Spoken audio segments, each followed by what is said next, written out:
Hello दोस्तों, मैं SKT Bharti स्वागत करता हूं आपका अपने चैनल पर। मैं आज DLED के प्रथम सेमेस्टर के चतुर्थ प्रश्न पत्र गणित शिक्षण का एक मॉडल पेपर का सॉल्यूशन लेकर आया हूं, जिसमें मैं देखिए आपको बताऊंगा किस तरह से प्रश्न सॉल्व करते हैं, किस तरह के प्रश्न आते हैं, कितने कितने अंक के आते हैं और क्या इसका जो ग्राफ है वो क्या होता है, क्या किस तरह से सॉल्व करने हैं, कितने कितने का पैटर्न है, तो वो मैं आपको बताऊंगा। देखिए, जो आपका ये चतुर्थ प्रश्न पत्र है गणित शिक्षण का, इसमें समय आपको कितना दे रखा होता है, 2 घंटे का समय होता है इस पेपर के लिए। और आपका जो पूर्णांक होता है ये 25 अंक का होता है। 25 अंक का आपका पूर्णांक होता है। इसमें 18 प्रश्न के लगभग प्रश्न आते हैं। ये सभी प्रश्न अनिवार्य होते हैं। इसमें प्रश्न जो आते हैं आपके 3 तरह के प्रश्न आते हैं, 3 टाइप से प्रश्न आते हैं। एक वस्तुनिष्ठ प्रश्न आते हैं, एक लघु उत्तरीय प्रश्न आते हैं और तृतीय आते हैं आपके लघु उत्तरीय प्रश्न। ठीक है, वस्तुनिष्ठ प्रश्न 5 आते हैं, जो प्रत्येक प्रश्न में 1 अंक का होता है। ठीक है, 5 होते हैं तो 5 अंक के हो गए। ठीक है, उसके बाद अति लघु प्रश्न आते हैं, वह भी 6 प्रश्न के करीब आते हैं, वो भी प्रत्येक प्रश्न 1 अंक का ही होता है। ठीक है, और तीसरे आते हैं आपके लघु उत्तरीय प्रश्न, जो 7 प्रश्न से होते हैं और वो प्रत्येक प्रश्न 2 अंक का होता है। यानी 7 दूनी 14, 14 नंबर के वो हो गए, और 6 अंक के अति लघु हुए, 14 और 6 20, और 5 अंक के आपके वस्तुनिष्ठ आते हैं, 25 हो गए। यानी आपका जो गणित शिक्षण का जो पेपर है ये 25 का पूर्णांक आएगा। ठीक है, समय आपको 2 घंटे का दे रखा होगा। ठीक है, तो चलो देखते हैं किस तरह से प्रश्न आते हैं। मैं आपको नंबर वाइज कराऊंगा, क्रम वाइज कराऊंगा। पहले वस्तुनिष्ठ के प्रश्न कराऊंगा, फिर अति लघु उत्तरीय के, फिर लघु उत्तरीय के। एक मॉडल पेपर की तरह एक पेपर किस तरह से आता है उसको हम सॉल्व करेंगे। ठीक है, यही इसमें कुछ समय से सारणी होती है, जैसे कि ये वस्तुनिष्ठ प्रश्न होते हैं। इसमें तो देखिए आपको सिर्फ चेक करके ऑप्शन ही आपको करेक्ट करना है कि कौन सा होता है, कौन सा सही है, कौन सा या गलत है, बाकी का कुछ नहीं करना। अति लघु उत्तरीय में जो अति लघु के आपको उत्तर देंगे, कम से कम इनके 30 शब्द में उत्तर आपको निपटाना होगा। ठीक है, और लघु उत्तरीय में इतना अंतर हो जाएगा कि लघु उत्तरीय का आप जब भी उत्तर देंगे किसी भी प्रश्न का, उसमें 50 शब्द कम से कम लिखे होने चाहिए। यानी 50 के लगभग, या 50 से कम नहीं होने चाहिए, 50 के लगभग होने चाहिए, या 50 के करीबन तकरीबन होनी चाहिए। ठीक है, पहला प्रश्न देखते हैं क्या कह रहा है।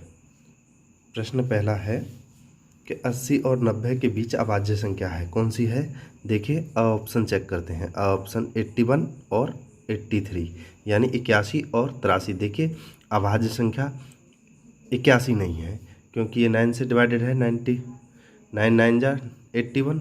ठीक है, तो इसलिए ऑप्शन गलत। 83 और 87, देखिए 87 भाज्य है न कि अभाज्य। ठीक है, इसलिए ब ऑप्शन गलत हो जाएगा। सब ऑप्शन में देखते हैं 81, ये भी देखिए भाज्य है, ये करेक्ट हो जाएगा। जब तीनों गलत हो गए तो सही ऑप्शन कौन सा हो जाएगा, द 83 और 89, यानी 83 और 89। ठीक है, ये हमारा आंसर हो जाएगा। ठीक है, दूसरा क्वेश्चन क्या कह रहा है कि 90 के कोण को क्या कहते हैं। 90 के कोण को क्या कहते हैं। देखिए न्यून कोण कहते हैं, अधिक कोण कहते हैं, या समकोण कहते हैं, या सरल कोण कहते हैं। देखिए न्यून कोण को पहले मैं बताता हूँ। देखिए पहले तो 90 के कोण को क्या कहते हैं, 90 के कोण को समकोण कहते हैं। ठीक है, बा ऑप्शन करेक्ट हो जाएगा। और देखिए न्यून कोण किसको कहते हैं, न्यून कोण कहते हैं हम 0 से 90 डिग्री के कोण को। ठीक है, 0 से 90 डिग्री के बीच का जो कोण बनता है उसे न्यून कोण कहते हैं, और समकोण कहते हैं हम 90 डिग्री के को, 90 डिग्री के अंश के कोण को। ठीक है, अधिक कोण किसको कहते हैं, जब हमारे ट्रंगल में, जब हमारे त्रिभुज में, देखिए इस त्रिभुज में ये कोण 90 से ऊपर हो जाए, 90 से ये 90 से ऊपर भाग जाए तो इसको क्या कहेंगे, अधिक कोण। ठीक है, और ये सरल कोण, देखिए ये सरल कोण क्या होता है, इस सरल कोण को दूसरा नाम हम ऋजु कोण। ठीक है, ऋजु कोण के नाम से भी जानते हैं। इस कोण को हम किससे करते हैं, किससे जानते हैं, ये 180 डिग्री का कोण होता है। ठीक है, कौन सा होता है, 180 डिग्री का कोण होता है। ठीक है, नेक्स्ट क्वेश्चन है हमारा, क्या कह रहा है ये नेक्स्ट क्वेश्चन, तीसरा क्वेश्चन कह रहा है हमारा, वृत्त के किन्हीं दो, क्या कह रहा है, वृत्त के किन्हीं दो बिंदुओं को मिलाने वाली रेखाखंड को क्या कहते हैं। देखिए वृत्त के, जब वृत्त जो ये देखिए यहाँ पे बना के दिखाता हूँ, ये जो वृत्त है इसके दो, किन्हीं दो बिंदु, कोई से दो बिंदुओं को मिलाने वाले रेखा को क्या कहेंगे हम, जीवा। क्या कहते हैं, ये क्या है, जीवा। यहाँ से देखो एक पॉइंट था वृत्त का, ये दूसरा पॉइंट था, या कोई सा भी हो, यहाँ से देखिए इस तरह से मिला देते हैं, तो ये 2 पॉइंट मिला रहा है वृत्त के, तो ये जीवा कहलाएगा। देखिए और देखिए ये जो त्रिज्या है, त्रिज्या क्या कहलाती है, इस वृत्त का जो सेंटर पॉइंट होता है, ये सेंटर पॉइंट है, इस सेंटर पॉइंट से जो परिधि की तरफ ये पूरी जो रेखा होती है इसको त्रिज्या कहते हैं। ये त्रिज्या है, इसको डिनोट किससे करते हैं, आर से। ठीक है, और ये परिधि और जीवा हो गया। ठीक है, चौथा क्वेश्चन क्या कह रहा है हमारा, इसमें देखिए डीएलएड के पेपर में, मैथ के पेपर में 4 बहुविकल्पी आते हैं। ठीक है, इसको वस्तुनिष्ठ प्रश्न कहते हैं, ये 1-1 नंबर के होते हैं। ठीक है, पहले भी मैं बता चुका हूँ। ठीक है, चौथा क्वेश्चन क्या कह रहा है हमारा, 4 नंबर क्या कह रहा है, निम्नलिखित में से 5 से विभाज्य है। देखिए 5 से विभाज्य है, 5 से भाग देने की एक ट्रिक बताता हूँ। जब इसका टेबल पढ़ते हैं, इसका 5 का जो पहाड़ा पढ़ते हैं, इसके 5 के पहाड़े में देखिए या तो लास्ट में 5 आता है या फिर 0 आता है, यही तो होता है। देखिए 5 1 5 या 5 दूनी 10, 10 में 0, 5 3 15, 15 में 5 आ गया, और 5 चौक 20, उसमें 0, यानी लास्ट का अंक या तो 5 होगा या 0 होगा, तो यानी उसी को डिवाइड कर पाएगा 5। तो हम देखते हैं यहाँ पे किसके लास्ट में 5 या 0 है, वही होगा। देखिए ठीक है, पहले ऑप्शन में चेक करते हैं लास्ट में कितना है, 3, गलत हो जाएगा। ठीक है, बा ऑप्शन में चेक करते हैं लास्ट में कितना है, 8, 5 डिवाइडेड नहीं कर पाएगा, ये भी गलत हो जाएगा। ठीक है, सा ऑप्शन चेक करते हैं, इसके लास्ट में कितना है, 1, ये भी गलत हो जाएगा। तो देखिए इसके 5 मिल गया हमें। देखिए हमने वही तो चेक करना है, 5 से डिवाइड वाले में 5 या उसके लास्ट में या तो 5 अंक होना चाहिए या उसके लास्ट में 0 होना चाहिए, तो द ऑप्शन करेक्ट हो जाएगा। यकीन न हो तो 5 से इसे डिवाइड करके देख लेते हैं। ठीक है, कितना काटते हैं, 5 से काटते हैं इसको, 5 7 35। ठीक है, 2 बचेगा तो यहाँ पे कितना हो जाएगा, 27 हो जाएगा, तो 5 पंजे 25, फिर बचेगा 2, यहाँ पे 27 हुआ था, 2 बचेगा तो यहाँ पे कितना हो जाएगा, 25 5 25, यानी 755 बार, यानी पूर्णतः डिवाइडेड है, इसमें कोई शेषफल नहीं बचा है। ठीक है, चलो 5वां क्वेश्चन देखते हैं, इसका वस्तुनिष्ठ 5वां जो प्रश्न आता है ये क्या कह रहा है, ये कह रहा है देखिए 5वां क्वेश्चन, 15% का भिन्न रूप है। देखिए 15% का भिन्न रूप क्या है। ठीक है, तो 15% में 3 का क्या 20 रुपये 15% हो सकता है, नहीं हो सकता, क्योंकि 3 का 20 रुपये, ये खुद 3 रुपये है, इसका 20 रुपये कैसे हो जाएगा। ठीक है, ये कॉमन सेंस पर, लेकिन इनमें डिवाइड करें, ये 20 का जो 3 रुपये है ये हो सकता है, या 20 का 4 रुपये है ये हो सकता है, या 20 का जो 5 रुपये है ये 15% हो सकता है। ये चेक करते हैं। ठीक है, कितने पे करते हैं, ये जो 20 रुपये हैं, इनका चेक करते हैं कि 20 रुपये का, या अभी कौन से ऑप्शन बचे हैं, ये 3 बचे हैं 20-20 वाले, तो इसमें से 20 रुपये के जो 3 रुपये हैं ये वाला 15% है, या 20 रुपये का जो 4 है ये वाला 15% है, या फिर 20 का जो 5 है ये वाला 15% है। हम चेक करते हैं इसका।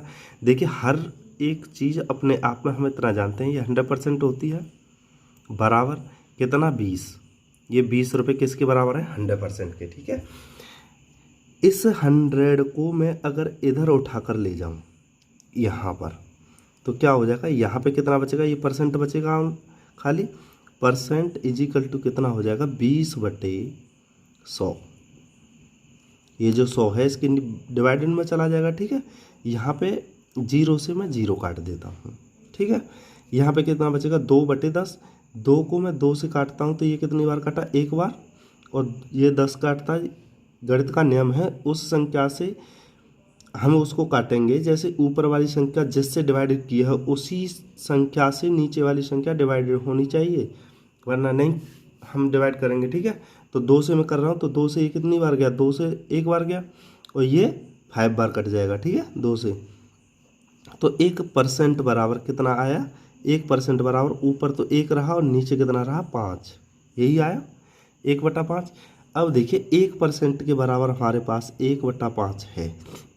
ठीक है, 1% के बराबर हमें निकालना कितना है, 15% का। ठीक है, तो यहाँ पे लिख लेता हूँ मैं दोबारा, 1% के बराबर कितना था, 1/5 आया हमारा। अब हमें 15% निकालना है, तो मैं 1% में 15 का अगर गुणा कर दूँ, यहाँ 15% हो जाएगा, यहाँ पे 15 का मैंने मल्टीपल कर दिया तो ये 15% हो गया। गणित का नियम है, अगर इधर कुछ किया है तो इधर भी करना पड़ेगा, मतलब लेफ्ट हैंड साइड में अगर तुमने कुछ जोड़ा या घटाया या भाग किया है, वो RHS राइट हैंड साइड पे भी आपको करना पड़ेगा। तो राइट हैंड साइड पे क्या है, 1/5 है, 15 का मल्टीपल किया है, 15 का यहाँ पे गुणा कर देंगे, दोनों तरफ हो गया। ठीक है, इधर क्या है 15% बराबर, मैं 5 से इसको भागित करता हूँ तो कितनी बार जाएगा, 3 बार। हमें उत्तर कितना मिलेगा, 3। 3 बन जा 3, यानी 3 एकम 3। 15% के बराबर कितना मिल रहा है हमें, 3। 15% के बराबर कितना मिल रहा है, 3। किसका, 20 का, यानी 20 का 3 15% है। वही पूछ रहा है कि 15% का जो भिन्न रूप है वो कौन सा है, तो अ ऑप्शन सही हो जाएगा हमारा। बाकी का देखिए 4 नहीं और 5 भी नहीं, ये सब इसके गलत हो जाएंगे। ठीक है, 15% के रूप हो जाएंगे। तो यहाँ पे वस्तुनिष्ठ प्रश्न आपके 5 जो आएंगे वो 5 नंबर के यहाँ पे कंप्लीट होते हैं। इसी तरह आएंगे आपके DLED के पेपर में जो 5 प्रश्न करने होंगे। प्रत्येक प्रश्न का जो नंबर मिलेगा आपको कितने नंबर का है, वो 1 नंबर का है। ठीक है, प्रत्येक प्रश्न का 1 नंबर आपको मिलेगा। ठीक है, यहाँ से अति लघु उत्तरीय प्रश्न, ठीक है, स्टार्ट करते हैं। तो ये जो अति लघु उत्तरीय है इसका भी प्रति क्वेश्चन 1 नंबर के बराबर होता है। ठीक है, पर क्वेश्चन कितने का होता है, 1 नंबर का। ठीक है, यहाँ पे करते हैं, ये क्या कह रहा है, राकेश ने 65% अंक वार्षिक परीक्षा में प्राप्त किए, यदि पूर्णांक 500 रहा हो तो राकेश को कितने अंक मिले। ये पूछ रहा है कि राकेश को फिर कितने अंक मिले। देखिए पूर्णांक कितने का है, पूर्णांक है 500 नंबर का, यानी हर चीज़ जो है 100% के बराबर है। पूर्णांक 500 नंबर का 100% के बराबर था। ठीक है, 100% के बराबर था। वही कंडीशन इस 500 को अगर मैं इधर लाऊंगा तो यहाँ पे क्या रह जाएगा, इधर इज इक्वल टू के इधर क्या रह जाएगा, सिर्फ परसेंटेज बराबर क्या हो जाएगा, 500 डिवाइडेड 100। ठीक है, यानी 100, यानी 1% के बराबर इतना हो गया। देखिए 0 से 1 0, दूसरी 0 से दूसरी 0, यानी 5/1, यानी कि हर संख्या के नीचे देखिए हर संख्या के बटे 1 होता ही होता है। तो यानी 1% के इक्वल टू कितना आया, 5। 1% के बराबर कितना आया, 5। लेकिन उसने पूछा है कि वो कह रहा है कि राकेश ने 65% अंक वार्षिक परीक्षा में प्राप्त किए। कितने किए, 65% अंक। कितने 65% कितने होते हैं, देखिए 1% के बराबर 5 हैं, तो यहाँ पे 65 का अगर मैं मल्टीपल इधर गुणा कर दूँ तो बराबर में भी मेरे को इधर करना पड़ेगा, क्योंकि वही नियम है कि जिधर LHS की तरफ करोगे वही गुणा आपको RHS की तरफ करना पड़ेगा। गुणा भाग जो कुछ भी करते हो, गणित का नियम है ये। इधर मैंने 65 का गुणा किया है तो इधर 5 में भी मैं 65 का गुणा करूँगा। ठीक है, 65 का, तो यहाँ से इधर की तरफ हम समझते हैं। ठीक है, ये क्या है, 65%। ठीक है, इजिकल टू क्या है, इसको इसमें मल्टीप्लाई करूँगा, मैं मल्टीप्लाई करूँगा तो 5 क्या 25 का 5, कैरी कितना बचा, 2। देखिए वही 2 हासिल बचा, जैसे कहते हैं। ये इसको करेंगे 5 6 30, 30 और 2 32। ठीक है, यानी कितना आया, 325। तो उसने 65% अंक हासिल किए, यानी उसने कितने अंक हासिल किए, 325 अंक उसने हासिल किए हैं। ठीक है, यानी प्राप्त किए हैं। ठीक है, 500 में रहा हो तो राकेश को कितने अंक मिले, कितने अंक मिले उसे, 325 अंक मिले। यही हमारा आंसर हो जाएगा। ठीक है, 65% के बराबर आ गया। ठीक है, चलो नेक्स्ट क्वेश्चन है, ये अति लघु उत्तरीय में होता है, ये भी 1 नंबर के क्वेश्चन आते हैं। ठीक है, लघु उत्तरीय आपका 2 नंबर का, लघु उत्तरीय जो होता है वो 2 मार्क्स का होता है आपका। लेकिन ये वाले जो प्रश्न है ये तो एक ही अंक का आएगा आपको। ठीक है, क्या कहता है, समीकरण जो दे रखा है इसको हल कीजिए। क्या दे रखा है समीकरण, देखिए ये जो दे रखा है इसको बराबर लेके आते हैं हम। हम क्या करते हैं, देखिए एक्स एक्स है, इनको जोड़ लेते हैं और अंक अंक वालों को अंक अंक की तरफ कर देते हैं। तो पहले एक तरफ एक्स एक्स वालों को कर लेंगे। ये 3x है। अगर इस x को मैं इस बराबर के इधर लेकर आऊँगा, ये प्लस का है तो माइनस का हो जाएगा। ठीक है, गणित का नियम है। तो यहाँ पे मैं ये जो 3x तो है ही, इस x को मैं इधर लेकर आया तो माइनस की x हो जाएगी बराबर। ठीक है, इधर क्या है, ये 3 है ही। ठीक है, रह गया ये, इसको मैं इधर लेके जाऊंगा, ये किसका है, माइनस का। ये 5 जो है और इधर लेके जाऊंगा तो प्लस का हो जाएगा। इस बराबर से अगर इधर को लेकर के जाते हैं तो ये जो माइनस का ये प्लस का हो जाता है। अगर ये प्लस का होता तो इधर माइनस का हो जाता है। ठीक है, उसी तरह ये है एक्स, ये एक्स प्लस की अगर इधर में बाहर इस बराबर से इधर की साइड राइट हैंड साइड की तरफ लेकर आऊँगा मैं, left hand side right hand side से लेफ्ट हैंड की तरफ लेकर आऊँगा तो ये जो प्लस का है ये माइनस की हो जाएगी। अगर ये माइनस की होती तो प्लस की हो जाएगी। ये गणित का नियम कहता है। ठीक है, उसी प्रकार ठीक है 3 है ही, ये जो माइनस के 3 है मैं इधर लेकर आ रहा हूँ तो ये किसका हो जाएगा, प्लस का। ठीक है, इस 3x में से एक x चली जाएगी, माइनस है तो कितना बचेगा 2x इजिकल टू कितना हो गया, ये 3 और 5 कितने हो जाएंगे 8, यानी 3 और 5 8 हो जाएंगे। ठीक है, इसका नियम क्या है, अब देखिए इन दोनों में गुणा है तो मैं x का मान अगर निकालूँ, x बराबर निकालूँ तो ये दो जो है इसके डिवाइड में चला जाएगा, यानी 8/2 हो जाएगा। 8/2 हो जाएगा तो मैं इधर आपको शो करके देखता हूँ, इसको 2 से डिवाइडेड कर देते हैं 4 को, तो x बराबर कितना आ जाएगा, ये कितने 2 से ये 8 कितनी बार कट जाएगा, 4 बार, यानी x बराबर 4। तो इसको सरल करने पर x के बराबर कितना आया 4, यही हमारा आंसर हो जाएगा। ठीक है, ये एक नंबर के क्वेश्चन आते हैं। ठीक है, नेक्स्ट क्वेश्चन की तरफ हम मूव करते हैं। क्या कहता है हमारा नेक्स्ट क्वेश्चन, ये कह रहा है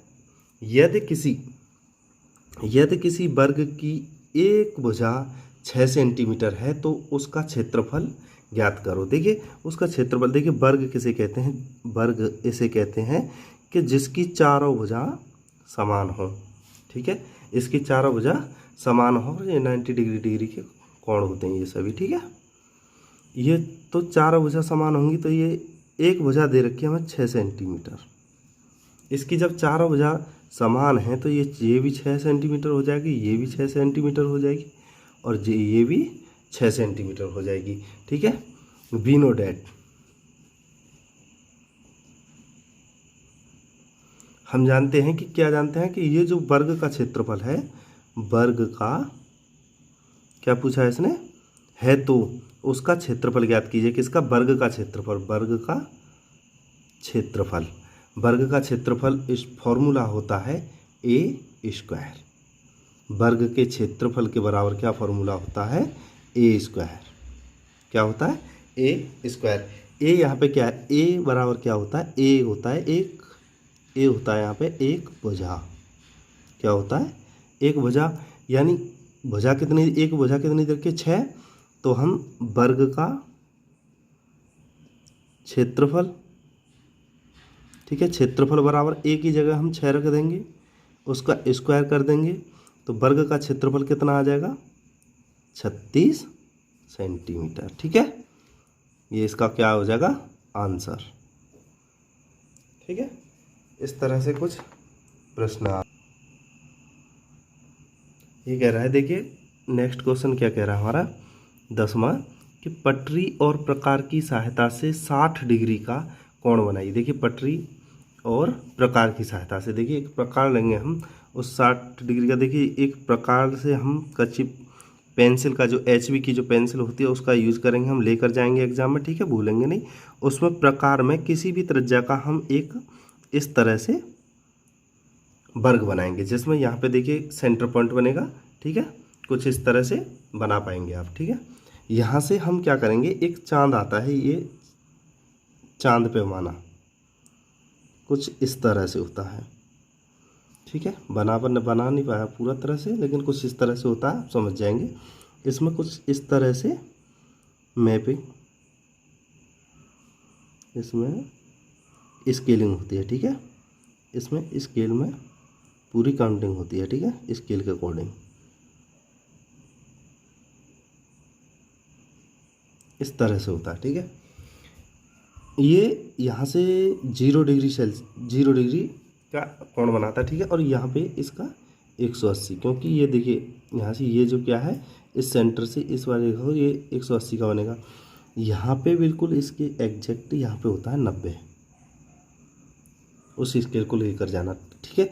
इस स्केल को हम यहाँ पर उठा कर रखेंगे, इसी इसका जो सेंटर पॉइंट है इसको हम इसके सेंटर पे मिलाएंगे, तो ये कुछ इस तरह से रख जाएगा, हमारे उस पर रख जाएगा, व्रत पर, ठीक है। इस पर रख जाएगा। तो ये कितने का पूछा है इसने, 60 डिग्री का। तो देखिए इसमें इस पे ये जो स्केलिंग हो रखी है, यहाँ पे 90 है, यहाँ पे 0 है। तो यहाँ पे देखिए कुछ यहाँ पे 80 होगा, यहाँ पे 70 होगा, यहाँ पे 60 होगा, ठीक है। तो हम क्या करेंगे, यहाँ पे जो रखा है, यहाँ पे तो ये तो 90 का हो गया, ये 180 का हो गया, ये 0 का हो गया, और ये 90 का हो गया, ठीक है। ये डिग्री का हो गया। यहाँ पे जो 60 का आएगा, हम इस स्केल को इस तरह से रख देंगे, ठीक है। यहाँ से आप इस समझ सकते हैं कि ये जो स्केल है, ये चांद वाला जो स्केल है वो इस तरह से रखा है, ठीक है। पटरी और प्रकार की सहायता, ये तो हमने प्रकार से बनाया है, बिल्कुल वृत्त है ये। पेन अब हाथ से बना, तो आप पेंसिल से बनाएंगे, और पेंसिल का वृत्त और प्रकार चलाने का नियम है, उसको एक ही बार चलाएंगे, ठीक है। आप बार बार उस पर इस तरह से मूव नहीं करेंगे, बार बार प्रकार को नहीं घुमाएंगे, एक ही बार में वृत्त बनाएंगे, ठीक है। यहाँ पे देखिए कुछ इस तरह से, उसमें काउंटिंग जो होती है, मैंने अभी ये बताया, ये सारी सब उसमें स्केलिंग होगी। उस स्केल को देख करके यहाँ पे देखिए कुछ, यहाँ पे जो 60 लिखा होगा उसमें, वहाँ पे आप इस तरह की चाप मारेंगे, ठीक है। चाप प्रकार का कुछ चाप लगाएंगे। तो यहाँ से हम क्या करेंगे, ये वाली जो स्केल लगाएंगे, ठीक है, यहाँ से इस त्रिज्या को मिलाएंगे, और इस चाप से इस वाले पॉइंट को, सेंटर वाले को यहाँ पे मिला देंगे, ठीक है। तो ये जो कोण बनेगा ये वाला, ठीक है, ये तो वो हो गया हमारा सेंटर वाला। ये जो कोण बनेगा ये हमारा कितने का बनेगा, 60 का, क्योंकि हम 60 से मैपिंग कर रहे हैं, ठीक है। स्केल कितने पर मापा हमने, 60 पे, 60 डिग्री पे, ठीक है। तो ये कितने का, 60। इस तरह से हम वहाँ पर बना कर आएंगे पटरी और सहायता की प्रकार से। पटरी होता है ये वाला स्केल जो होता है हमारा, जो 6 सेंटी का होता है, जो 6 सेंटीमीटर का होता है, उसको देख कर ले जाना, उसमें स्केलिंग अच्छे से नहीं होती है, ठीक है। एक अच्छा सा ही होना चाहिए, कुछ में गलतियाँ होती हैं लेकिन ज़्यादातर में नहीं होती हैं। इस तरह से कुछ स्केलिंग होती है उसमें, यहाँ पे होता है 1, यहाँ पर 2, यहाँ पे 3, 4, ये इसमें बीच बीच में हाफ और होता है, हाफरली, वो स्केल में आपको दिख जाएगा। इस तरह से पैमाना होता है, इसको और इसको वो एक प्रकार की भी ज़रूरत पड़ेगी, ठीक है। प्रकार लेकर के ही जानी है आपको, ये प्रकार होती है, इस प्रकार की सहायता से आप बना पाएंगे, ठीक है। नेक्स्ट क्वेश्चन क्या कह रहा है हमारा, ठीक है। हम इस क्वेश्चन को देखते हैं। ये क्वेश्चन क्या कहता है, 11वां, कि संख्याएं 13, 39 तथा 273 के मासा ज्ञात करो। मासा मतलब महत्तम समापवर्तक, ठीक है। ये शॉर्ट में दे रखा है, महत्तम समापवर्तक, इसकी फॉर्म में पहले हम 13 का फैक्टर करेंगे, 13 बन जा 13, ठीक है। ये फैक्टर हो गया, और तो कुछ होगा नहीं, क्योंकि 13 एक अभाज्य संख्या है और कोई फैक्टर बनेगा नहीं। फिर दूसरे का करेंगे, 39 वाले का फैक्टर करेंगे हम, ठीक है। इसका क्या करेंगे, इसमें भी क्या देखिए 13 का ही जाएगा, इसमें भी 13 से ही करेंगे।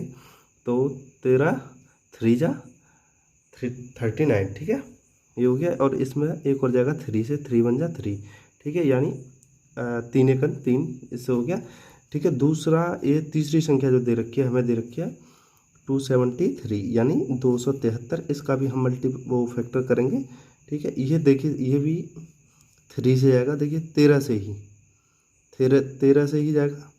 तो 13 से करेंगे, 13 दूनी 26 बचा 1, 13 बन जा 13, ठीक है। 21 में 3 से जाएगा, 3 से बन जा 31, ठीक है, 7 जा, ये 7 बन जा 1, यानी 7 1 7, तो ये 13 है, ठीक है। 13 से फैक्टर किया हमने, ये फैक्टर हो गया हमारे, ठीक है। अब हम क्या ज्ञात करेंगे, यहाँ पे मैं लाइन खींच लेता हूँ, यहाँ पे ज्ञात करेंगे हम, मासा पूछा है हमसे, ठीक है। ये मैं थोड़ा सा इधर कर लेता हूँ, महत्तम समापवर्तक, ठीक है, मासा पा, महत्तम समापवर्तक पूछा है। क्या क्या फैक्टर हैं, देखिए महत्तम समापवर्तक का होता है कि ये हमने जो संख्याओं के फैक्टर किए हैं 13 के किए हैं या 39 के किए हैं या 273 के किए हैं, इन सभी के फैक्टरों में जो भी फैक्टर्स मैच खाएगा तीनों में कॉमन होगा, हम उसको यहाँ पे मल्टीपल के तौर पे उतारेंगे। देखिए 13 इसका फैक्टर है एक 13, इसमें फैक्टर है 13, इसमें फैक्टर है 13, तो इसके बराबर मासापा के बराबर क्या हो जाएगा 13 गुणा क्या आएगा। और देखिए यहाँ देखिए और कोई संख्या है नहीं, यहाँ पे 3 है, यहाँ पे 3 है, लेकिन इसमें 3 है नहीं, तो हम ये कैसी संख्या देखेंगे, जिन संख्याओं के हमने फैक्टर किए हैं उन सभी के फैक्टरों में उस संख्या को कॉमन लेंगे जो तीनों जगह अवेलेबल हो, या 4 संख्या है तो चारों जगह अवेलेबल हो, या कॉमन संख्या है, कॉमन फैक्टर छांटते हैं। कॉमन कितना है 13 है, देखिए यहाँ पे भी है, यहाँ पे भी है, यहाँ पे भी है, तो 13 यहाँ पे मल्टीपल मैंने गलत लिख दिया, यानी 13 इसका मासापा हो जाएगा। तो मासापा बराबर कितना हो गया, मासा इज इक्वल 13 क्या हो जाएगा, ये आंसर हो जाएगा। ठीक है, यहाँ पे हमारे अतिलघु समाप्त होते हैं। अतिलघु ये जो होते हैं ये भी अतिलघु प्रत्येक क्वेश्चन कितने का आता है, प्रत्येक क्वेश्चन प्रत्येक प्रश्न 1 अंक का होता है। कितने का होता है, 1 अंक का। ठीक है, इसके बाद आते हैं हम लघु उत्तरीय की तरफ।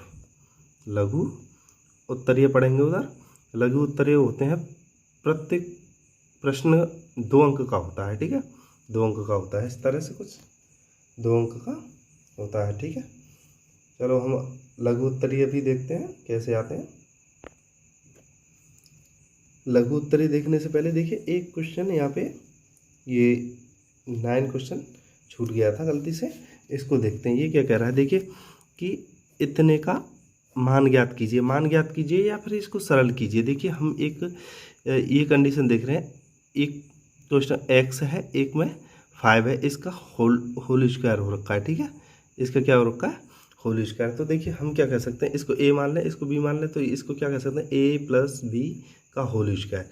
a प्लस बी का होल स्क्वायर, इसका फॉर्मूला क्या हो जाएगा, a प्लस बी का होल स्क्वायर क्या होता है, यहाँ पे a की जगह x है और b की जगह 5 है। ठीक है, क्या हो जाएगा a square plus B square, B की जगह क्या 5 का स्क्वायर कितना हो जाएगा 25, a square plus B square plus 2ab, 2a कितना है x और b कितना है 5। ठीक है, कितना है 5, तो ये क्या हो जाएगा, ये तो एक्स स्क्वायर है ही प्लस ये 25 है ही। ठीक है, इस चीज़ को मल्टीपल कर देंगे, कितना हो जाएगा प्लस 10x। ठीक है, इनको क्रम से लिख देते हैं, x square plus 10x plus 25, ये इसका सरल तरीका हो गया, यानी सरल कीजिए या सॉल्व कीजिए। ठीक है, यहाँ से अब आगे की तरफ हम देखते हैं लघु उत्तरीय प्रश्न। ठीक है, यहाँ से देखते हैं हम लघु उत्तरीय प्रश्न। लघु उत्तरीय प्रश्न क्या कहते हैं, ये देखिए लघु उत्तरीय प्रश्न जो होते हैं प्रत्येक क्वेश्चन 2 मार्क्स का होता है। ठीक है, टोटल डीएलएड का जो गणित शिक्षण का जो पेपर है वो कितने मार्क्स का होगा, ये 25 मार्क का अंक का होता है। ठीक है, 2 घंटे इसमें, ये 2 घंटा क्या दे रखा है, 2 घंटे समय दे रखा होगा, तो मैं 25 नंबर का है। ठीक है, 18 क्वेश्चन से 18 प्रश्न इसमें लगभग आते हैं। ठीक है, चलो क्या कहता है ये क्वेश्चन क्या कहता है कि एक साइकिल रुपये 1800 में बेचने पर 10% की हानि हुई। ठीक है, तो यहाँ पर सॉल्व करते हैं। देखिए साइकिल को रुपये का जो बेचने का यहाँ पे 10% की तो इससे हानि हुई थी। ठीक है, तो माना कि जो साइकिल का क्रय मूल्य था, माना क्रय मूल्य कितना मान लिया हमने, x कितना माना, x मान लिया। ठीक है, ये जो x है अपने आप में देखिए ये क्रय मूल्य थी, कितने में बनी, यहाँ पे x जो मूल्य बना इसे 10% की तो हानि हुई थी, तो ये अब कितने की रहेगी, ये 90% की। ठीक है, 90%, या फिर मैं x मल्टीपल 90 यानी 90% बटा 100% की जगह बटे में 100, वही मतलब होता है बराबर कितने रुपए हैं 1800। ठीक है, ये रुपए हैं। ठीक है, लिखते हैं, तो यहाँ पे एक जीरो से मैं एक जीरो काट देता हूँ, ठीक है। यहाँ पे क्या बचेगा, इस 10 को इधर ले जाता हूँ, इसको इधर ले जाऊँगा तो यहाँ पे मल्टीपल में जाएगा, गुणा में जाएगा, और ये 9 गुणा वाले को मैं इधर लाऊंगा तो ये बटे में आएगा, ठीक है। तो x बराबर क्या हो जाएगा हमारा 1800 गुणा 10, ठीक है, बटे डिवाइडेड बाई 9 यानी बटे में 9 हो गया, ठीक है। ये देखिए 9 से कितनी बार कटा, 2 बार, 9 दूनी 18, डबल जीरो है ही तो 200 बार हो गया, ठीक है। x बराबर कितना हो गया 200 गुणा 10 कितना हो जाएगा बराबर 200 गुणा 10 बराबर कितना हो जाएगा 2000, 1 2 3, 2000 कितने हो जाएंगे रुपए। x बराबर कितना आया 2000 रुपये। x क्या है हमारी 2000 आ गया। x हमने क्या मानी थी, x बराबर था हमारा क्रय मूल्य, क्या है क्रय मूल्य, हमें क्रय मूल्य पूछा है तो x बराबर क्रय मूल्य है, तो क्रय मूल्य बराबर कितना क्या हो जाएगा 2000 रुपये हमारा, ठीक है। 2000 हमारा क्या हो जाएगा, ये 2000 हो जाएगा हमारा आंसर, 2000 रुपये आ जाएगा x बराबर जब इतना आया, ठीक है। नेक्स्ट क्वेश्चन देखते हैं क्या कहता है। ये जो 13वां है ये कह रहा है 500 का 3 वर्ष का 12% वार्षिक ब्याज की दर से साधारण ब्याज ज्ञात करो। साधारण ब्याज ज्ञात करो, देखिए साधारण ब्याज ज्ञात करो, ये देखिए अब ये लघु उत्तरी चल रहे हैं, 2 अंक के प्रति क्वेश्चन होगा, ठीक है, 2 अंक का, ठीक है, DLED की गणित शिक्षण में, ठीक है। तो साधारण ब्याज देखिए हम एक बात जानते हैं, ये साधारण ब्याज बराबर फॉर्मूला क्या होता है, ये होता है समय गुणा मूलधन बटे ये जो दर है ब्याज कितनी है, ठीक है, बटे 100, ठीक है, बटे 100 हो जाएगा। यहाँ पे लगा देते हैं, देखिए समय कितना दे रखा है हमें, समय जो दे रखा है वो कितना दे रखा है 3 वर्ष, कितना दे रखा है 3 वर्ष 3। मूलधन कितना दे रखा है, मूलधन हमें कितना दे रखा है ये 500 का, क्योंकि 500 पे तो पूछ रहा है उन्हें, मूलधन कितना दे रखा है 500 हो जाएगा गुणा दर मतलब ब्याज जो लग रही है कितने % की लग रही है, कितने की लग रही है 12 की, ठीक है, बटे 100, ठीक है। 1 0 से 1 0 1 0 से 1 0, ठीक है, नीचे कुछ नहीं बचेगा। तो यहाँ पे क्या बचा, ये 12 60 और 60 थी 180, ठीक है, 180 रुपये ब्याज हो गई। 3 वर्ष में 3 वर्ष में देखिए ये पता ही पड़ेगा, ये जो हमने लगाया यहाँ पे समय लगाया 3 वर्ष, 500 मूलधन है ये 500 और 12 दर है बटे 100 था। 1 0 से 1 0 काट दी, दूसरी 0 से दूसरी 0 काट दी, यहाँ पे नीचे कुछ नहीं बचा, ठीक है। यहाँ पे क्या बचा, ये 3 गुणा 5 गुणा 12, तो 5 15 और 15 12 गुणा करेंगे तो 180 रुपये ब्याज हो गई। इसने पूछा साधारण ब्याज ज्ञात करो, तो साधारण ब्याज बराबर फॉर्मूला था समय गुणा मूलधन गुणा दर बटे 100, ठीक है, कितना आ गया 180 रुपये, ठीक है, यही हमारा उत्तर हो जाएगा। चलो अगला क्वेश्चन देखते हैं। अगला क्वेश्चन क्या कह रहा है, ये 14वां क्वेश्चन कह रहा है कि इसको सरल कीजिए, जो समीकरण दे रखा है इसको सरल कीजिए। देखिए यहाँ पे दिखाता हूँ मैं आपको, ये क्या है x, इसका यहाँ पे एक गुणा होता है, यहाँ पे चिन्ह क्या होता है गुणा। ये जो कोष्टक दिया है, ये कोष्टक जो दिया है ये इसलिए दिया है कि इस x का गुणा इस y में नहीं है, इस y और z इन दोनों में है, ठीक है।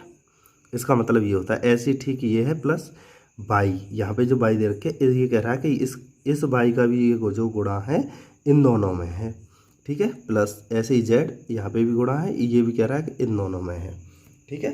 अगर ये ब्रैकेट नहीं देता है तो इससे ये हो जाता है कि इसका गुणा सिर्फ इसी के साथ है ना कि इसके साथ, लेकिन ब्रैकेट ने ये साझा किया है कि इसका जो मल्टीपल है, इसका जो गुणा है इन दोनों के बीच में, ठीक यही कंडीशन है। तो हम सरल करते हुए इसको लिखेंगे, ठीक है, क्या लिखेंगे, इसका मल्टीपल इसके साथ करेंगे तो क्या हो जाएगा xy, ठीक है।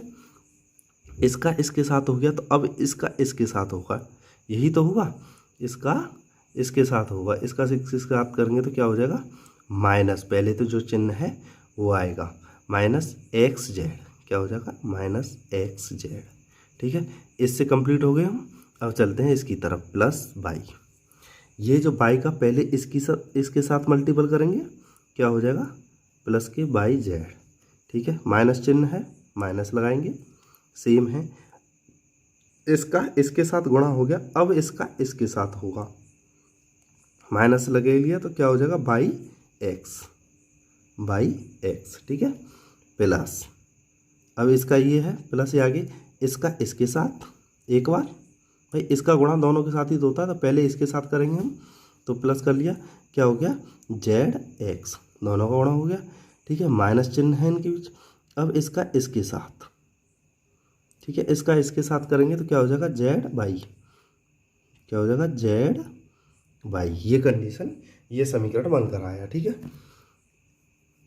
ये समीकरण बन के आया, तो हम देखते हैं अब इसमें हम और क्या कर सकते हैं। इसमें देखिए वही फॉर्मूला बना के धन धन जोड़ो, ऋण ऋण घटाओ और उत्तर लेके घर को जाओ। यानी देखिए एक्स बाई प्लस की है और एक्स बाई, और देखते हैं हम कहाँ पर है। देखिए एक्स बाई, ये बाई एक्स है या एक्स बाई, देखिए यहाँ पे मैं बताता हूँ आपको, यहाँ पे बता देता हूँ। देखिए 2 3 6 बराबर 6 आ रहा है, या फिर 3 गुणा 2, 3 गुणा 6, ये भी 6 आएगा। यानी गुणा में कोई भी संख्या इधर की इधर लिख लो या इधर की उधर लिख लो, कोई फर्क नहीं पड़ता, क्योंकि ये गुणा है। ठीक है, तो वही फर्क है कि ये एक्स वाई है माइनस की ये बाई एक्स है तो वही गुणा है, या इधर लिख लो या इधर लिख लो, ये माइनस की है ये प्लस की है, यानी प्लस में से उतने ही माइनस की ये कट जाएगी, कट जाएगी मतलब घट जाएगी, घट जाएगी तो कुछ नहीं बचेगा। ठीक है, ये समाप्त हुए। देखते हैं हम माइनस के एक्स जेड, ये वाली टर्म बचती है, किसकी है माइनस की, याद रहे इसमें जो चिन्ह है इसका ध्यान रखना, माइनस की एक्स जेड बचती है। एक्स जेड हम देखते हैं कहाँ पर है, एक्स जेड ये रही, देखिए जेड एक्स वही एक्स जेड। ठीक है, पलट के संख्या लग गई है, मल्टीपल में कोई दिक्कत नहीं है। तो ये किसकी है, ये जो जेड एक्स है ये प्लस की है और ये माइनस की है, वही कंडीशन, प्लस माइनस आपस में कट जाएंगे, यानी प्लस के 2x में से माइनस के 2x चले जाएंगे, यानी 2x में से जब हम ये वो एक 2x नहीं सॉरी जेड एक्स है, ये जेड एक्स में से जेड एक्स जाएगी तो कुछ क्या बचेगा, कुछ नहीं। ठीक है, ये क्या बाई जेड, किसकी है टर्म याद रखना, प्लस जो चिन्ह है साइन है हम इस पर ध्यान देंगे, किसकी है बाई जेड, ये बाई जेड किसकी है, ये है माइनस की, ये भी माइनस ये प्लस, कट जाएगा, क्या बचा यहाँ पे बचता है आपका 0, क्या बचता है आपका 0। यही आपको सरल करने पर उत्तर प्राप्त होता है। ठीक है, यही आपका सरल करने पर उत्तर प्राप्त होता है। ठीक है, हम नेक्स्ट क्वेश्चन की तरफ अब मूव करते हैं। नेक्स्ट क्वेश्चन है, ये क्या कहता है, देखो एक छात्रावास में 50 छात्रों के लिए 40 दिनों की भोजन सामग्री है। यदि छात्रावास में 30 छात्र और आ गए तो भोजन सामग्री कितने दिनों में समाप्त हो जाएगी। देखिए पहले एक छात्रावास में कितने छात्र हैं 50, ठीक है, प्लस 30 और आगे कितने हो जाएंगे 80। ये पहले हैं, ये बाद के हैं। ये जो पहले थे 50, इनके लिए खाने के लिए जो सामग्री थी, ये छात्रावास में 30 और आ जाते हैं कि ये 50 छात्रों के लिए जो सामग्री थी वो कितने दिनों के लिए थी, 40 दिनों के लिए उपलब्ध थी। उसके बाद 30 छात्र और आगे तो 80 हो गई, आ गई भोजन सामग्री कितने दिनों में समाप्त हो जाएगी। यहाँ पे जो इनकी जो भोजन सामग्री है ये पता करना है, इसे मान लेते हैं हम x दिन। ठीक है, कोई दिक्कत नहीं, दिक्कत यही कोई दिक्कत, तो इसको मैं एक रेशियो में लिखता हूँ 80 रेशियो 50 बराबर रखता हूँ इनके भोजन की, भोजन वाले दिनों को। भोजन वाले दिन क्या है इनके, क्या दिन है, ये हो गए 40 तो अनुपातिक x। ठीक है, ठीक है, ये टर्म अप्लाई हो गई। इस टर्म में अप्लाई होने के बाद देखिए क्या होता है कंडीशन, इसका मल्टीपल इससे, यानी बाहर वाले का बाहर वाले से, अंदर वाले का अंदर वाले से गुणा होता है। भाई ये बराबर में जब हम इसको टर्म में लेकर आएंगे तो यही तो होगा। तो जब इसका हम करेंगे तो क्या हो जाएगा 80x, इसका x के साथ हम मल्टीप्लाई करेंगे तो 80x हो जाएगा। ठीक है, बराबर ये कितना हो जाएगा, ये 50 और 40 में मल्टीपल हो जाएगा, यानी 50 गुणते 40। ठीक है, ये हो जाएगा। अब देखते हैं ये क्या कह रहा है कि x का मान निकालेंगे हम। भाई ये दिन ही तो निकालने हैं हमें, कितने दिन में समाप्त हो जाएगा ये जो x माना हमने। तो x बराबर हम क्या लिख लेंगे, 50 गुणा 40 बटे 80। ये हो जाएगा, एक जीरो से एक जीरो चली जाएगी। ठीक है, 4 एकम 4 और 4 से ये 2 बार। ठीक है, नीचे 2 बार। तो यहाँ पे लिख लेते हैं x बराबर क्या बचता है, ऊपर बचेगा 50 मल्टीपल 1 और नीचे बचेगा 2। ये 50 मल्टीपल, ओहो सॉरी, मैं दोबारा समझाता हूँ। यहाँ पे दोबारा देखते हैं कि x बराबर क्या होता है, 50 मल्टीपल 1 और बटे 2। ये 50 यहाँ पे बल कट गया, ये 2 बचा। ठीक है, इसका 50 का 1 में गुणा करेंगे तो x बराबर क्या आ जाएगा, 50 ही रहेगा बटे 2। इस 2 को 50 को कितनी बार काट सकता हूँ, 25 बार, यानी x बराबर कितना आ गया, 25। यानी x की वैल्यू कितनी आ गई, 25 दिन, क्योंकि दिन में ही है। तो ये जो इनकी जो भोजन सामग्री है वो कितने दिन में ख़त्म हो जाएगी, इनकी भोजन सामग्री है जो ख़त्म हो जाएगी 25 दिन में। ठीक है, ये आंसर हो गया इसका। ठीक है, नेक्स्ट क्वेश्चन की तरफ हम मूव करते हैं। ये क्या कहता है, नेक्स्ट क्वेश्चन है 16वां कि एक आयताकार गत्ते का क्षेत्रफल 117 वर्ग सेंटीमीटर है, इसकी लंबाई 13 सेंटीमीटर हो तो चौड़ाई ज्ञात कीजिए। देखिए, एक आयताकार ये गत्ता है, आयताकार ऐसे ही तो होता है। ठीक है, आयताकार। ठीक है, इसकी लंबाई दे रखी है हमें, कितनी दे रखी है, 13 सेंटीमीटर। ठीक है, चौड़ाई पूछ रहा है। और एक इसका आयताकार का क्षेत्रफल दे रखा है। क्षेत्रफल कितना दे रखा है, 117 सेंटीमीटर स्क्वायर। ठीक है, ये दे रखा है 117 ये। ठीक है, 117 ये दे रखा है। तो ठीक है, एक आयताकार का क्षेत्रफल का फॉर्मूला क्या होता है, इसका फॉर्मूला होता है लंबाई गुणा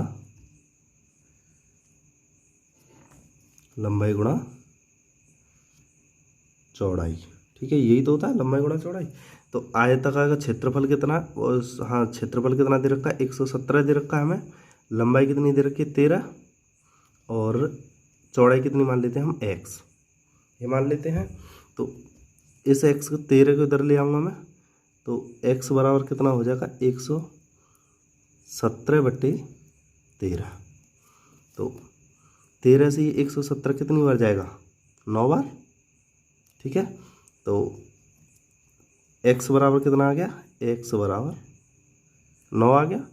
x बराबर 9 आ गया, तो इसका मतलब x हमने क्या मानी थी, चौड़ाई मानी थी। यहाँ पे इधर लिख दूँ,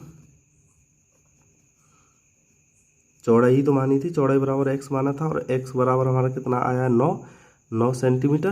तो चौड़ाई कितनी होगी हमारी,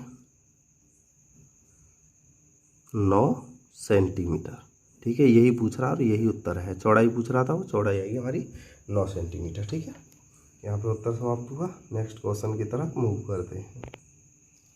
ये है नेक्स्ट क्वेश्चन, एक रेलगाड़ी जिसकी लंबाई 270 मीटर है, एक खंबे को 9 सेकंड में पार करती है, उसकी चाल किलोमीटर प्रति घंटा। देखिए, ये किलोमीटर प्रति घंटा में ज्ञात करवा रहा है। देखिए, जबकि उसकी लंबाई जो मीटर में दे रखी है और जो समय दे रखा है हमें वो सेकंड में दे रखा है। देखिए, एक कंडीशन तो ये है कि इसकी जो लंबाई है कि इसको 270 मीटर को 1000 मीटर से डिवाइड कर दो तो जब ये किलोमीटर में बदलेगा। ठीक है, और ये जो 9 सेकंड हमें जो समय दे रखा है, समय बराबर कितना दे रखा है 9 से। इसे अगर मैं 60 से भागित कर दूँ तो ये मिनट हो जाएंगी, अगर इसी को 60 और से भागित कर दूँ तो मैं ये बराबर क्या हो जाएगा, घंटा। यही तो हो जाएगा, तभी तो निकलेगा। ये घंटा हो गया, ये वो उसमें हो गया, तभी तो हम किलोमीटर प्रति घंटा में इसकी चाल निकाल पाएंगे। तभी तो हम इसकी क्या फॉर्मूला होता है, ये चाल बराबर, चाल पूछ रहा है, चाल बराबर दूरी बटे समय। ठीक है, इस बार फॉर्मूला से कर लीजिए। देखिए समय जो दे रखा है वो समय हमने ये कन्वर्ट कर लिया, ठीक है, और इसकी जो लंबाई है ये हमें ये दे रखी लंबाई। देखिए यहाँ पे क्या नाम है, ये जो लंबाई दे रखी है इसकी, एक खंबे को, लाइट को, आदमी को, व्यक्ति को, इसको जब पार करते हैं तो वही लंबाई ट्रेन, देखिए ये खंबा है, जैसे रेलगाड़ी मान लो ये है 270 मीटर की थी। इस खंबा को पार करने में ये कंडीशन यहाँ से शुरू होती है, इस खंबा से ये पूरी रेलगाड़ी पार हो जाएगी। देखिए सोच के देखिए, यहाँ तक रेलगाड़ी ये आ जाएगी यहाँ, तभी तो ये खंबा पार होगा। यानी ये कितने किलोमीटर, ये कितनी निकल जाएगी, ये भी यहाँ से कितनी निकल जाएगी, ये भी 200 मीटर ही निकल जाएगी। तो ये दूरी बराबर कितनी हो गई, दूरी बराबर भी 270 हो गई, 270 मीटर। ठीक है, इस तरह से कैलकुलेट करेंगे। किलोमीटर में बदलने के लिए 1000 मीटर से गुणा कर देंगे, क्योंकि हम जानते हैं 1 किलोमीटर में 1000 मीटर होते हैं। या फिर एक सीधा फॉर्मूला है, इसके जो फॉर्मूला दे रखा है कि चाल बराबर दूरी बटे समय, तो यहाँ पे एक फॉर्मूला लगा देते हैं। क्या लगा देते हैं हम, चाल तो हमको पूछ ही रहा है, दूरी कितनी है हमारी 270 मीटर। ठीक है, मीटर में दे रखी है, समय कितना दे रखा है हमें 9, यही तो दे रखा है। इस समय को हम बदलने के लिए जब हमें मीटर से किलोमीटर में बदलना है, क्योंकि हमें जो चाल ज्ञात करवा रहा है वो चाल देखिए किलोमीटर प्रति घंटा में निकलवा रहा है। अगर हमसे इस चाल को मीटर प्रति सेकंड में निकलवाता तो हम कुछ नहीं करते, यहाँ से भी इसका मल्टीप्लाई सीधा कर देते और आंसर आ जाता हमारा। इसको हम किलोमीटर प्रति घंटा में उत्तर लाने के लिए शॉर्ट ट्रिक है, 5/18 से मल्टीप्लाई कर देंगे। ठीक है, इसे इस तरह से कंडीशन को फॉलो करेंगे तो ये 18 ऊपर पहुंच जाएगा है, मल्टीप्लाई करेंगे तो 270 गुणा 18, नीचे कितना रह जाएगा 9 गुणा 5, यही तो रह जाएगा। ठीक है, इसको सॉल्व करेंगे तो यहाँ पे ये 9 है, 9 से ये 18 कितनी बार गया, 2 बार। ठीक है, कट जाएगा, 2 बार कट जाएगा। ये 5 से ये कुछ कटेगा, हाँ बिल्कुल कटेगा। 5 से 5 बार 25, 2 बचेगा, 20 हो जाएगा, 20 चौक 54 बार ये 270 कट जाएगा 5 से। ठीक है, नीचे कुछ बचा नहीं, कुछ बचा, तो यानी यहाँ पे चाल बराबर कितना बचेगा, 54 गुणा 2, 54 गुणा 2, यानी चाल बराबर कितना आ जाएगा 108। ये 108, ये जो हमने 5/18 लगाया था, ये किस लिए लगाया था, ये लगाया था किलोमीटर प्रति घंटा के लिए, प्रति आवर, किलोमीटर प्रति आवर के लिए। ठीक है, या हिंदी में लिखेंगे हम यहाँ पे किलोमीटर प्रति घंटा, यही हमारा उत्तर हो जाएगा। ठीक है, ऐसे सॉल्व करेंगे। ठीक है, नेक्स्ट क्वेश्चन की तरफ मूव करते हैं। नेक्स्ट क्वेश्चन क्या कहता है हमारा, ये कह रहा है कि एक उद्यान में विभिन्न प्रजातियों के फूल के पौधे लगाए गए हैं, सारणी ये दर्शाई गई है। तो इसको सारणी ये है, इसके उत्तर देखिए कैसे कैसे दिलाया जा सकता है। देखिए ये जो सारणी है इसको उपयोग देखिए, एक मैं आपको सॉल्व करके दिखाता हूँ। जो हमें ग्राफ दिया जाता है, ये देखिए मान लीजिए एक शॉर्ट ट्रिक से मैं बता रहा हूँ कि ये हमारे पास ग्राफ है। ठीक है, मैं वो भी बताऊंगा ये किस तरह से सॉल्व आपकी बुक और मॉडल में दिया है, लेकिन फिलहाल देखते हैं। ठीक है, इधर लिख लेता हूँ मैं फूल, इधर क्या है फूल। ठीक है, इधर क्या है इनकी संख्या, इधर क्या है इनकी संख्या। ठीक है, यहाँ पे संख्या कितनी है, यहाँ पे लिखता हूँ मैं 300 इस वाले पॉइंट पे। ठीक है, इस वाले पे लिखता हूँ मैं 250। ठीक है, इस पॉइंट पे लिखता हूँ मैं 100, इस पे 150 और इस पे 450, कुछ इस प्रकार से दे रखी है। ठीक है, यहाँ पे कौन सा फूल दे रखा है, यहाँ पे फूल दे रखा है, पहले लिख लेता हूँ मैं गुलाब, इस तरह से तो दे रखे हैं। यहाँ पे दे रखा है गेंदा, ये याद रखना फूल है इधर की तरफ जो चढ़ रहे हैं, ठीक है। गेंदा के बाद यहाँ पे कौन सा फूल दे रखा है, यहाँ पे दे रखा है जूही। फिर उसके बाद कौन सा दे रखा है, डहेलिया, डहेलिया। यहाँ पे कौन सा दे रखा है, रजनीगंधा, रजनीगंधा का जो फूल है वो दे रखा है, ठीक है। इसको हम कुछ इस तरह से मिलाएंगे कि गुलाब को 300 से मिला देते हैं, गुलाब को 300 से मिलाते हैं, यहाँ मिल गया। गेंदा को 250 से मिलाएंगे, गेंदा 250 से मिला दिया। कुछ इस तरह से हम मिलाते चले जाएंगे। देखिए ये ग्राफ में यहाँ पे थोड़ा सा तिरछा वगैरह हो सकता है, लेकिन ग्राफ में जब मिलाएंगे तो आप बिल्कुल मेजरमेंट की तरफ होता है, बिल्कुल कैलकुलेशन की तरफ। ये कुछ इस तरह से मिले तो इनके ये जो पॉइंट हैं यहाँ पे, इस पे हम स्केल से एक रेखा खींचते हैं, बिल्कुल ये सीधी आएगी, बिल्कुल देखिए स्केल की सीधी आएगी, लेकिन यहाँ पे नहीं आएगी क्योंकि यहाँ पे कोई ग्राफ नहीं है उसके अकॉर्डिंग, ठीक है। ये इस तरह से दर्शाया जाएगा ग्राफ पे, ठीक है।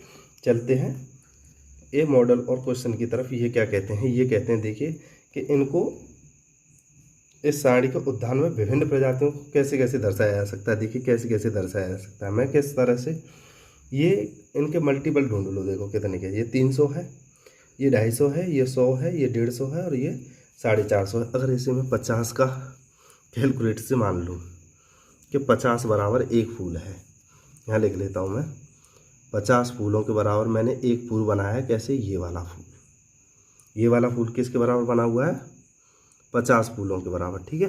तो इस 3 के कितने होंगे, 6। तो यहाँ पे लिखूँगा मैं गुलाब, ठीक है। ये जो गुलाब लिखा है, ठीक है, गुलाब के कितने बनाने पड़ेंगे मेरे को, 6। ऐसे बनाऊँगा, 1 2 3 4 5 6, ये गुलाब के बन गए। ऐसे करके कैलकुलेशन दिया है, ये भी उसी के आंकड़े, ये भी ये ग्राफ के अकॉर्डिंग है, ठीक है।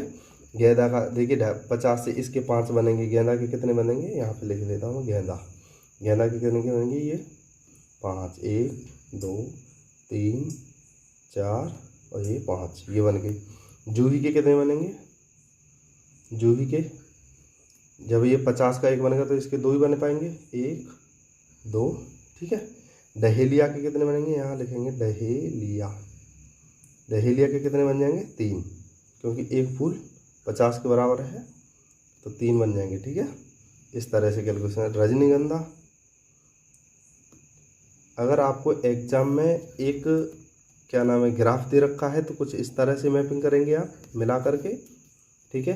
अगर नहीं दे रखा है तो इस तरह कैलकुलेशन मानेंगे कि हमने इसका मल्टीपल ढूंढेंगे पहले इन सब का। तो जैसे मैंने यहाँ पे माना 50 फूलों के बराबर एक फूल बना रहा हूँ मैं, ठीक है, तो उसी के कैलकुलेशन से बना रहा हूँ। और यहाँ पे 50 से इसे डिवाइड करूँगा तो कितनी बार जाएगा, 9 बार। तो यहाँ पे रजनीगंधा के कितने फूल बनेंगे, 9, 1 2 3 4 5 6 7 8 9, कुछ इस तरह से, ठीक है। ये आंसर हो गया, ठीक है। तो यहाँ पे इस तरह से इस मैथ जो शिक्षण आपका पेपर था डीएलएड वालों का, यहाँ पे ये समाप्त होता है। ये 3 तरह के क्वेश्चन आते हैं, वस्तुनिष्ठ आए थे, वस्तुनिष्ठ प्रश्न 5 आते हैं और 1-1 मार्क्स के होते हैं, यानी 5 नंबर वो हो गए, ठीक है। उसके बाद आते हैं अतिलघु उत्तरीय, आपके अतिलघु 5 से 6 प्रश्न से आते हैं तो 6 नंबर वो हो गए। और बाकी के 6 से 5 कितने हो, 11 से 18, यानी 7 क्वेश्चन कौन से आते हैं, लघु उत्तरीय के। लघु उत्तरीय के ये कितने के होते हैं, लघु उत्तरीय के जो प्रश्न होते हैं ये सभी 2 अंक का एक क्वेश्चन होता है। तो 7 क्वेश्चन आएंगे तो कितने के हो गए, 14 के, और 5 के बहुविकल्पीय वाले और 6 वाले वो, तो कितने हो गए, 6 20 25, यानी बराबर 25। ये 25 अंक का ही आपका पूर्णांक होता है। पेपर कुछ इस तरह से ही आता है, 25 अंक का होता है। समय सारणी, आपका समय कितना दे रखा होता है, समय दे रखा है आपको 2 घंटा, ठीक है। आपको कितना समय दे रखा होता है, इसमें 2 घंटा का समय दे रखा होता है। अच्छे से पेपर सॉल्व करेंगे। ये आपको एक पेपर सॉल्व करके दिखाया था। वीडियो देखने के लिए धन्यवाद, ठीक है। वीडियो को लाइक शेयर सब्सक्राइब करें, पसंद आए तो और बताएं ताकि और भी मैं मैथ की या और सब्जेक्ट की भी वीडियो बना सकूं, ठीक है। चलो ठीक है, ओके बाय। वीडियो को लाइक शेयर सब्सक्राइब जरूर करना दोस्तों।